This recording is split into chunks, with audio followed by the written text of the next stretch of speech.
Hi.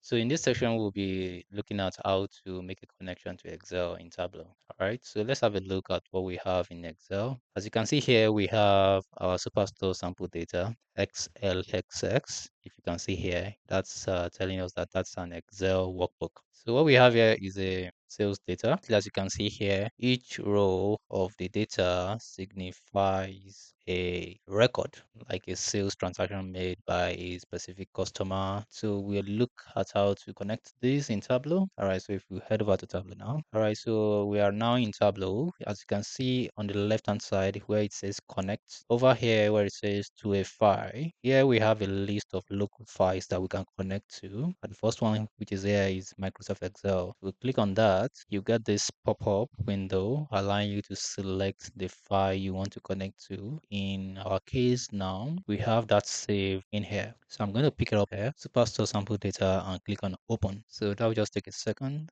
Once that is connected, you can see right here at the top left, it says connections, and we have that here, Microsoft Excel, which we have made a connection to. All right, so right now we are on the data source page. At the bottom right corner here, you would see where it says data source, right? So that tells us that we are on the data source page and we have now connected to this Superstore sample data. This is the worksheet that we have in the workbook.